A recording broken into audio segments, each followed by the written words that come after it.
Women.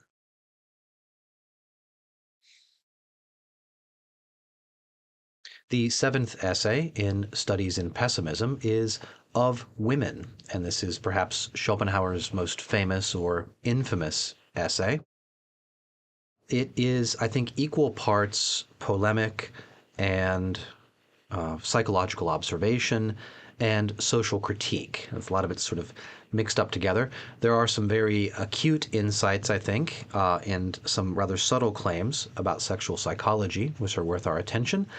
These are mixed together with some things that may be tied in with his biography or particular resentments of his own. I'll leave that to other people to suss out the exact difference.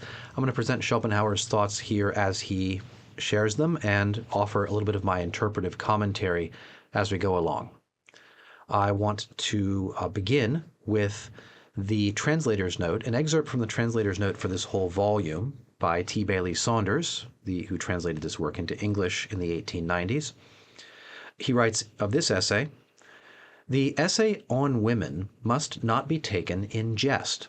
It expresses Schopenhauer's serious convictions, and, as a penetrating observer of the faults of humanity, he may be allowed a hearing on a question which is just now receiving a good deal of attention among us." And I'll mention that again, that for T. Bailey Saunders refers to about 1893 when he is publishing this translation, a few decades after Schopenhauer's death in 1860. So that's the first place to begin. As to what we will read in Schopenhauer's essay proper, I think I can sum it up what I'll cover in this video, maybe the first third of the essay, this way. Schopenhauer will mention that women, he thinks, are childish by nature and short-sighted, focused upon the present. He speaks for a few paragraphs about girls, young girls, and their attention to issues of attractiveness and surface appearance. He offers some speculations relating this to feminine nature, to human nature, and keeping in mind that he's writing several decades before any of Darwin's work is published, I think there's some interest here in seeing what he says and how he ties it in with some others of his writings. His main attack in this early part of the essay is upon the axis of, we'll say, reason versus intellect. Intellect versus intuition. Reason and intellect being more characteristic of men, and intuition and a focus upon present, immediate affairs being more the psychological focus and tendency of women. He speaks about both the pluses and minuses of this arrangement. It is not without a certain kind of benefit that women are able to see and focus upon present affairs more intently. He then speaks about justice and about the telling of lies, both of which he thinks makes several observations there, I think, to the disadvantage of women. And that's, I think, roughly where we will conclude. He says a little bit towards the end of the section I'm covering today about what women find attractive in men, regardless of whether they are aware of it or not. I want to also mention that I'll conclude this video with an example I found a few weeks ago of a social media post, which I think reflects certain ideas which we find very vividly here in Schopenhauer. So if you're interested in tying in what he's writing back in the 1850s with some things that are being said today in 2025, I'll conclude with an example of that, which I'll also, of course, link in the description below to this video. So with those preliminaries, here is the first part of Schopenhauer's essay of women. Schiller's poem in honor of women, Würde der Frauen, the dignity of women, is the result of much careful thought, and it appeals to the reader by its antithetic style and its use of contrast. But as an expression of the true praise which should be accorded to them, it is, I think, inferior to these few words of Jouys. Without women, the beginning of our life would be helpless, the middle devoid of pleasure, and the end of consolation. The same thing is more feelingly expressed by Byron in Sardanapalus. The very first of human life must spring from woman's breast. Your first small words are taught you from her lips, your first tears quenched by her, and your last sighs too often breathed out in a woman's hearing. when men have shrunk from the ignoble care of watching the last hour of him who led them. These two passages indicate the right standpoint for the appreciation of women. And I'll mention as a brief comment that here, as in his chapter 44 of volume 2 of The World as Will and Representation, Schopenhauer begins his discussion of relations between the sexes by looking to the wisdom of the poets. In fact, in that chapter, which I'll cover in another series of videos later on, he's very explicit that to find anything sensible written about relations between men and women, you have to go to poets, to dramatists, and to artists, because philosophers have said, at least prior to Schopenhauer, hardly anything worth paying attention to on the issue. So continuing with this, written much later in his life, he's doing the same thing. He's saying that here we'll find this not from Schiller, but from Byron and Jouy, proper understanding of the way in which we, and throughout this essay he'll address his reader as we, meaning we men, we should think about our relation to women. Going on. You need only look at the way in which she is formed to see that woman is not meant to undergo great labor, whether of the mind or of the body. She pays the debt of life not by what she does, but by what she suffers, by the pains of childbearing and care for the child, and by submission to her husband, to whom she should be a patient and cheering companion.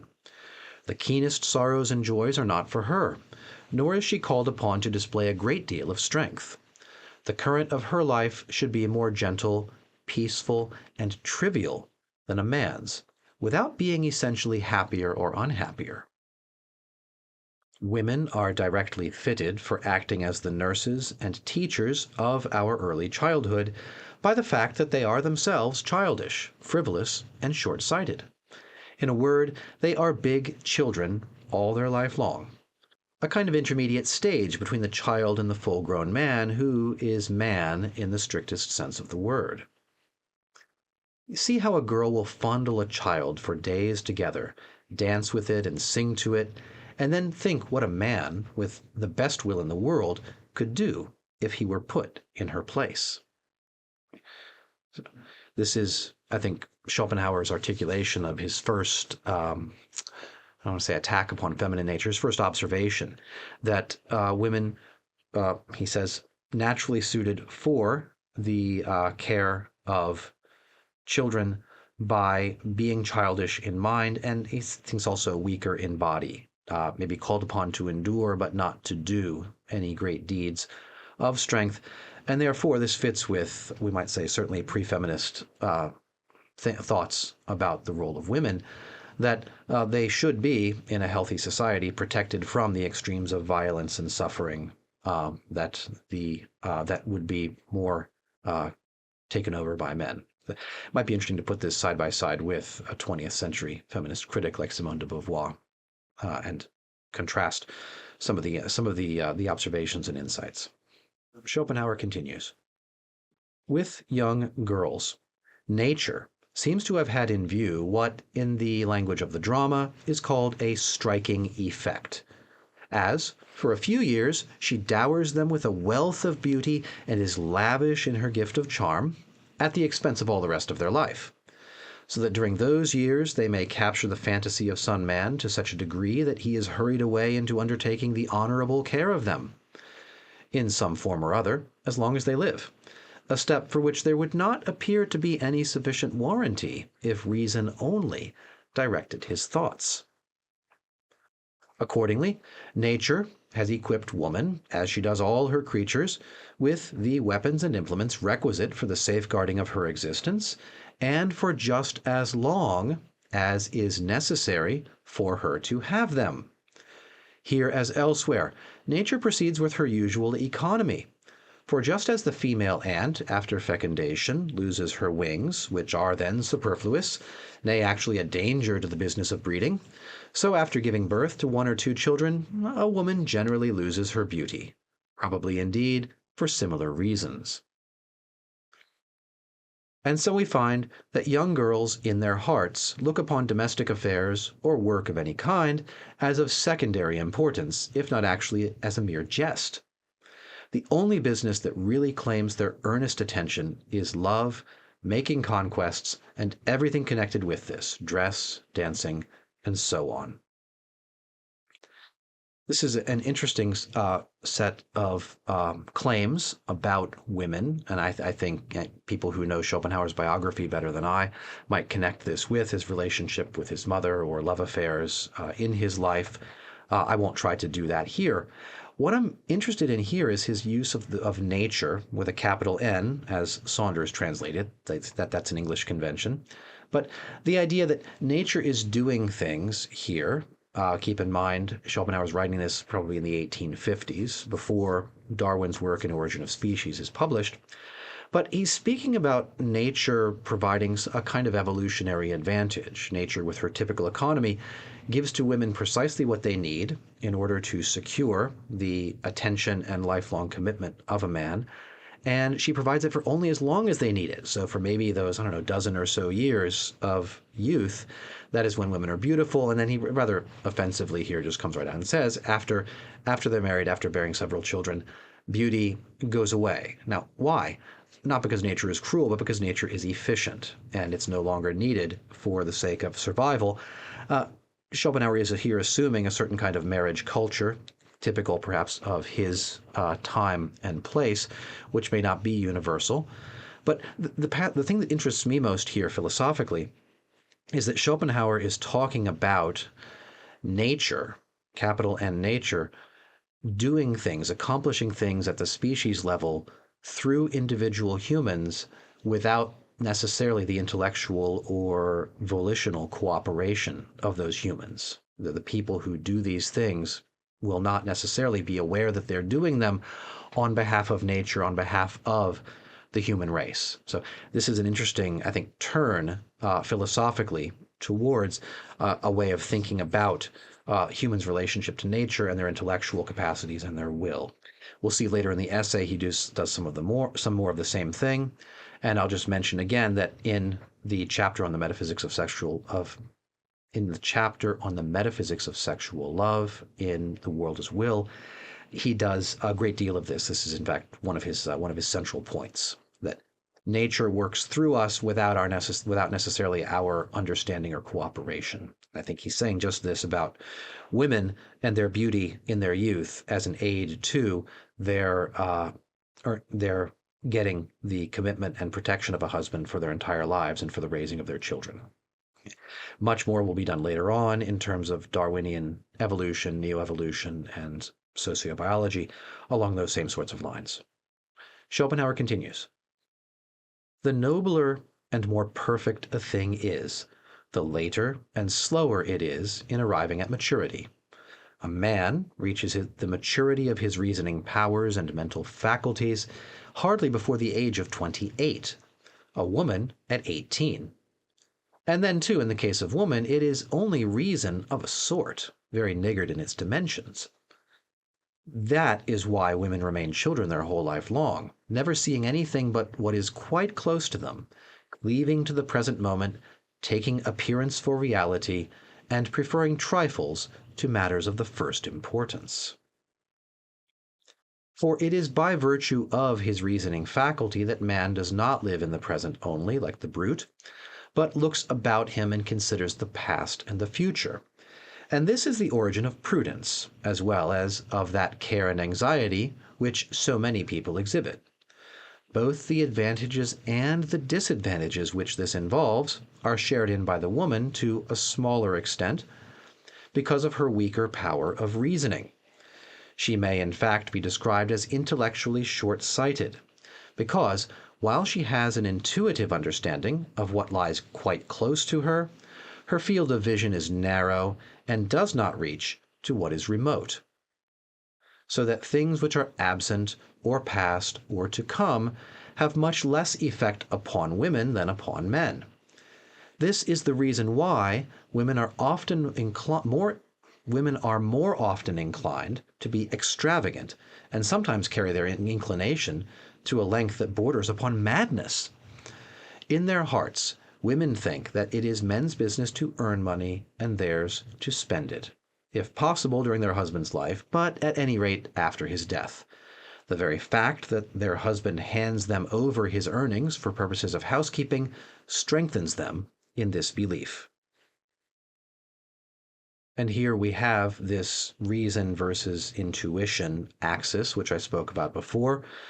Men inclining more towards the reason and intellect side, women towards the intuitive side.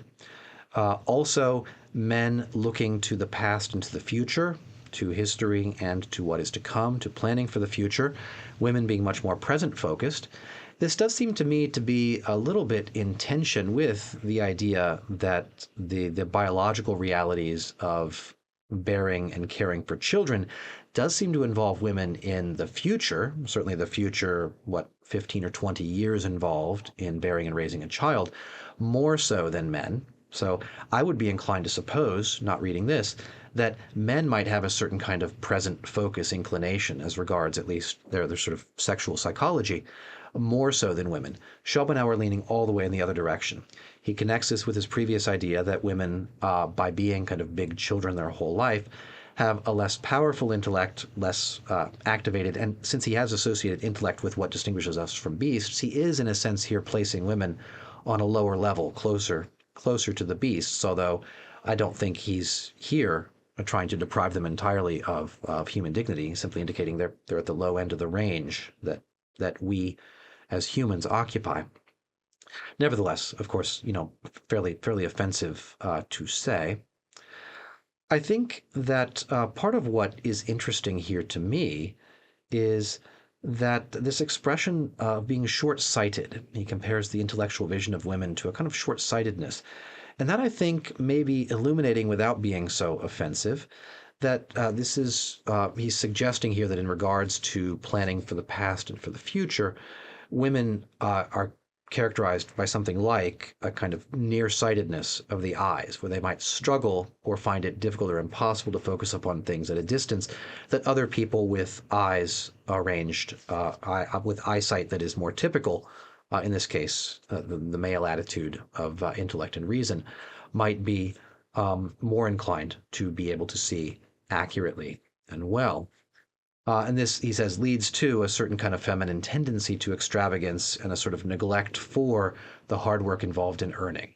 And he's thinking here of certainly his own society in Frankfurt and elsewhere, where especially the ladies of society, high-class women, who will come in for a great deal of criticism later in this essay, high-class women are in the position of being able to spend what they've inherited or received from their husbands for purposes of householding. So some of this also kind of social commentary on German society, European society in the mid-19th century. Going on.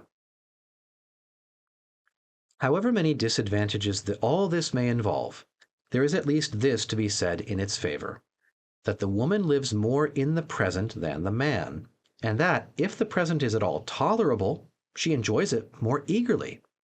This is the source of that cheerfulness which is peculiar to women, fitting her to amuse man in his hours of recreation, and in case of need, to console him when he is borne down by the weight of his cares.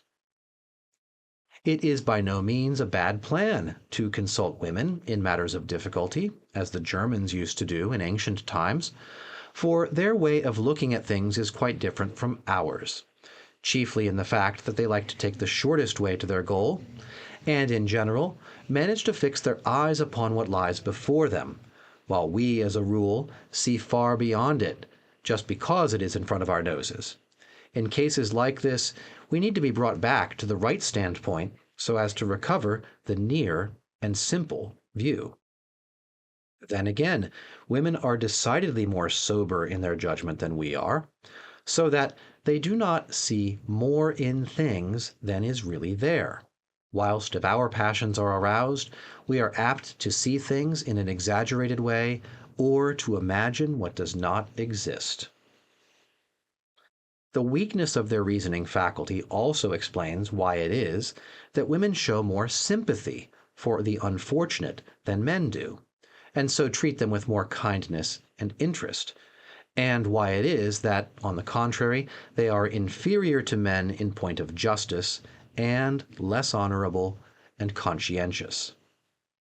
For it is just because their reasoning power is weak that present circumstances have such a hold over them, and those concrete things which lie directly before their eyes exercise a power which is seldom counteracted to any extent by abstract principles of thought, by fixed rules of conduct, firm resolutions, or in general by consideration for the past and the future, or regard for what is absent and remote. Accordingly, they possess the first and main elements that go to make a virtuous character, but they are deficient in those secondary qualities which are often a necessary instrument in the formation of it. Footnote. In this respect, they may be compared to an animal organism which contains a liver but no gallbladder. Here let me refer to what I have said in my treatise on the foundation of morals, section 17. So Schopenhauer here has taken us through some of the pluses and minuses, the advantages and disadvantages of women's state relative to men. He mentions that women enjoy the present more because they are more focused upon it. It takes up, we might say, a greater percentage of their field of vision, if we're to grant Schopenhauer his thesis.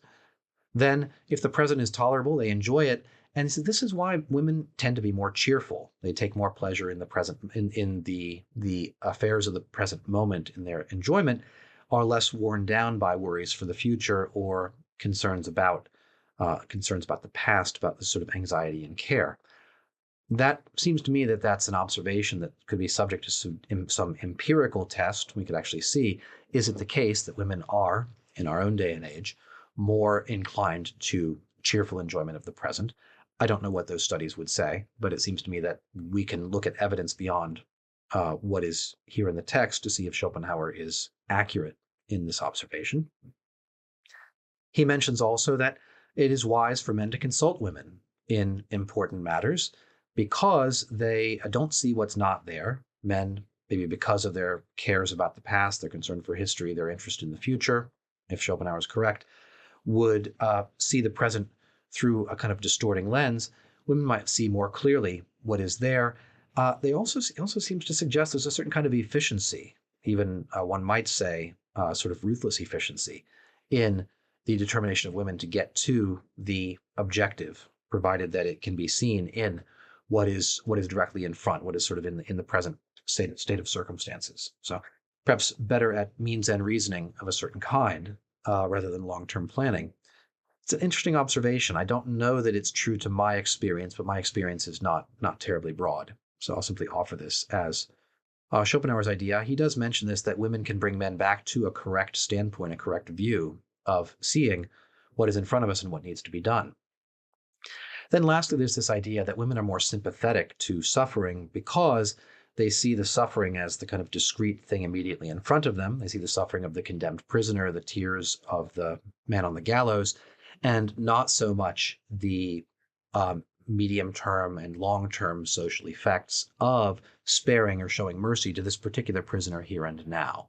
So if he's right about that, this inclination towards intuition over intellect, or as he puts it, the weakness of their reasoning powers, might account for the more sympathetic nature of women, maybe also connected with their care of children, either sort of by natural inclination or by sort of social circumstance. And that it is for this reason, he says, that women find their sense of sympathy less often counteracted by things like abstract principles or firm rules of conduct or firm resolutions. It suggests that women would be more likely to be merciful in a situation where somebody pleaded for mercy with a kind of sympathetic face, with tears streaming down their face. I don't know if that's 100% the case, and maybe we'll see later on in this essay some examples of places where we might find women actually be more insistent upon justice being done in certain circumstances. I'll save that for later.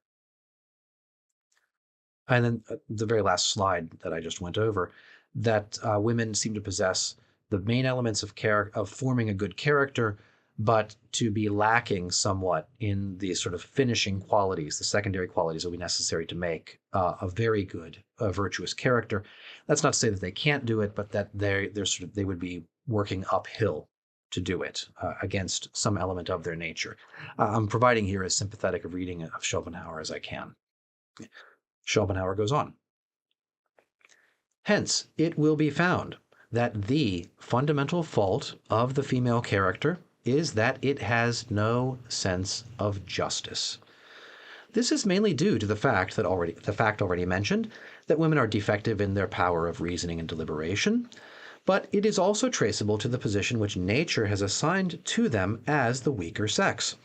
They are dependent not upon strength but upon craft, and hence their instinctive capacity for cunning and their ineradicable tendency to say what is not true. For as lions are provided with claws and teeth, and elephants and boars with tusks, bulls with horns, and cuttlefish with its clouds of inky fluid, so nature has equipped woman for her defense and protection with the arts of dissimulation. And all the power which nature has conferred upon man in the shape of physical strength and reason has been bestowed upon women in this form. Hence, dissimulation is innate in woman, and almost as much a quality of the stupid as of the clever. It is as natural for them to make use of it on every occasion as it is for those animals to employ their means of defense when they are attacked. They have a feeling that in doing so they are only within their rights. Therefore, a woman who is perfectly truthful and not given to dissimulation is perhaps an impossibility. And for this very reason, they are so quick at seeing through dissimulation in others that it is not a wise thing to attempt it with them. But this fundamental defect which I have stated, with all that it entails, gives rise to falsity, faithlessness, treachery, ingratitude, and so on. Perjury in a court of justice is more often committed by women than by men. It may indeed be generally questioned whether women ought to be sworn in at all. From time to time one finds repeated cases everywhere of ladies who want for nothing, taking things from shop counters when no one is looking, and making off with them. So here is Schopenhauer's attack upon women's truthfulness. The suggestion here is an interesting one related to this present focus that he claimed before, because they're focused upon the present and because their intellect does not easily extend to the future and the past, sort of especially the future consequences of present decisions and behavior. And I might say they can do this, but maybe it's more difficult or less a matter of natural inclination. The feminine character, he says straight out, no sense of justice. This is because women depend, as being physically weaker, depend upon dissimulation and craft. We'd expect them then to be much more culturally involved in social orders and the assigning of social ranks and the withholding of social rank as punishment. That's something he'll speak about in the second half of the essay. And then this, I don't know quite, there's really no way to soft pedal this. Women, he says, by nature are inclined to lie in their defense. And we might say this is nature's way of giving them a sort of equal footing with men. With men are physically stronger, larger, more dominating. Women, much more cunning in the use of words. And of course, the use of words does not necessarily mean the true use of words, if unrestrained by principle. So we have, just like lions with their claws and teeth, etc., women have, for their own defense, for their own protection, for the preservation of their lives and their status, the arts of dissimulation. And as much as men excel in physical power, women excel in the use of words to, he says, to deceive, or we might say it's not even, in a sense, deceptive in telling lies. It's using words in a way that bears no relation to truth, not so much immoral as amoral, or whatever the equivalent in the realm of truth would be of the adjective amoral. It's just that you say the words, presumably, that will lead to your being able to achieve the desired effect socially and for yourself, without so much regard for whether those words are literally or strictly true or false. So Schopenhauer takes a hard line on this. I can't save him from this claim that women by nature are inclined to lie, and this is ineradicable. He even suggests women should not be permitted to give testimony in court for this very reason. Is this subject to empirical test by social science today? I don't know. I don't. I'm inclined to disagree with Schopenhauer on this one, but it's his essay. I'm going to let him have his say here. Um, Plenty of things for feminists to dislike and to take issue with in this essay. He mentions at the end of the section I've just quoted that you do find cases of wealthy women shoplifting. Well, why else? Well, it involves this kind of instinct for dissimulation and this kind of amorality of the use of words, or in this case, of social behavior. A certain kind of implicit, if not dishonesty, at least a tendency towards dishonesty. Schopenhauer goes on. Nature has appointed that the propagation of the species shall be the business of men who are young, strong, and handsome, so that the race may not degenerate. This is the firm will and purpose of nature in regard to the species, and it finds its expression in the passions of women. There is no law that is older or more powerful than this. Woe then to the man who sets up claims and interests that will conflict with it. Whatever he may say and do, they will be unmercifully crushed at the first encounter. For the innate rule that governs women's conduct, though it is secret and unformulated, unconscious in its working, is this: we, women, are justified in deceiving those who think they have acquired rights over the species by paying little attention to the individual, that is, to us. The Constitution, and therefore the welfare of the species, have been placed in our hands and committed to our care through the control we obtain over the next generation, which proceeds from us. Let us discharge our duties conscientiously. But women have no abstract knowledge of this leading principle. They are conscious of it only as a concrete fact, and they have no other method of giving expression to it than the way in which they act when the opportunity arrives. And then their conscience does not trouble them so much as we fancy, for in the darkest recesses of their heart they are aware that in committing a breach of their duty towards the individual, they have all the better fulfilled their duty towards the species, which is infinitely greater. Footnote: a more detailed discussion of the matter in question may be found in my chief work, Die Weltanschauungsvorstellung, Volume 2, Chapter 44. That is, as I've said before, Schopenhauer's chapter on the metaphysics of sexual love. This is the end of the section I'm going to share with you today. My comment on it, here again we have the appearance of nature operating with its own purposes through human beings and their choices and actions, but without those human beings' awareness. In this case, it's women who are not consciously aware in any abstract, principled way of the use that nature is making of them. How does nature use them? Well, he says here, the propagation of the species, the preservation of the human race, is through the birth of healthy, excellent, strong, young. Is this kind of eugenic idea, this idea that nature sort of has its own kind of eugenic path for the progress and preservation of the human race. And nature, therefore, has sort of programmed women to have these passions for what? The young, the strong, and the handsome. Why those? Because those are associated with what we would call genetic fitness. This is, again, pre-Darwin, pre-genetic understanding of the human race. But his idea is, woe to the man who sets up his claims, who tries to attract women without respect to this deep principle. There's no law older than this, that women prefer the young, the strong, and the handsome. This is what activates their passions, their emotions. He suggests here the innate rule that nature's operating by, which is sort of running, we might say, kind of as software in the background of women's minds, is that our primary duty is to the species, to the human race. It is to bring forth healthy and excellent and superior youth, young, in the next generation. And if we have to do that by betraying our obligation to a particular individual here and now, by breaking off an engagement to a particular man, I don't know if that man might be have been named Arthur Schopenhauer at one point, but if I have to betray my obligation to a particular man in order to pair off with and marry another man who is superior in the categories of youth, wealth, and beauty, handsomeness, well, then I'm simply fulfilling my higher and, might say, deeper duty to the human race. And I'm entirely justified in doing so.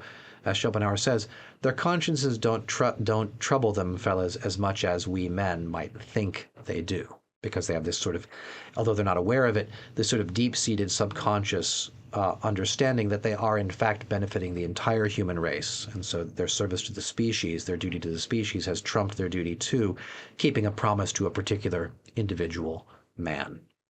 This is, I've looked into it, this is exactly the insight that Schopenhauer deals with at length, the way in which the sexual behavior and sometimes the sexual feelings of men and women both are dictated by this kind of species level, I don't want to say intelligence, but sort of programming by nature, operating through us without our awareness, without our understanding, without even our attention. That nature has basically made us such that we will, in the natural course of things, bring forth better and better generations of human beings and be disinclined to pair off and mate with people who will bring about inferior, genetically, we would say genetically inferior, but weaker and more sickly offspring. So when we get to that chapter in The World as Will, if you we'll talk about those issues. If you want to look it up yourself, it's chapter 44 in volume 2, which is the red volume in the Dover 2-volume series. So that is the conclusion of the first third or so of the essay of Women by Arthur Schopenhauer. I'll conclude, as I promised, with a contemporary example of somebody whose insights, I think, are roughly close to Schopenhauer, in some cases the exact same words. And in this case, it is the YouTuber and Twitter X user Homath. About 2 weeks ago, here is what Homath wrote in a long Twitter X post. I'll just share part of it with you. Hey kid, you want to understand politics? Women are born with a sense of justice that is optimized for dealing with other women and with children. Men are optimized for dealing with other men. Okay, and I'll say here right off, obviously, we've just heard Schopenhauer say something very similar to that, not quite in those words. We'll see him talking about the relations between men and women at the beginning of the next video. We're getting to the next section. Lower down in this long post of Homath's, which I won't quote all of, he writes, their brains are also assume that there is an infinite pool of resources that will never go away, Santaism. This is because getting resources is a male thing and sharing resources is a female child thing. You may be familiar with the common male-female argument of let's spend less for the future versus let's spend more for comfort. What do you mean the future? Just spend infinity now and then spend infinity again later. Do you know where your food comes from? What about your clothes? Can you imagine how much work it took to make everything you have? Like I said, I won't quote all of this post from Homath, but I will link to this tweet in the description below. And I'll also link with respect to his YouTube channel. I'm not a big follower of his, but I noticed this tweet as I was preparing for this video, and I said, this is exactly the thing I need to share. With it, a very clear contemporary example in 2025 of some of the kinds of insights that Schopenhauer has been talking about, both the sense of justice, and then here, in this second part, the idea that the people who are sort of very, very good at distributing, spending, sharing, spreading out the resources may not be that attentive to the hard work involved, the suffering involved in procuring those resources. And we may have this kind of collapse into a psychology of Santaism. I'm assuming, well, the resources will just be there, right, when they're needed, right? So all we need to do is to make sure that some people are not hogging what is there. The idea that these resources need to be generated by hard work, by energy, we find this a tendency towards extravagance rather than towards creation, if I want to bring in that sort of language here. So that's just me interpreting what I've read here. I'm not attributing any of these views to Homath or to Schopenhauer. But so that's my contemporary example to close out this video. We will look at the rest of Women in the next video. Thanks for watching today. Goodbye.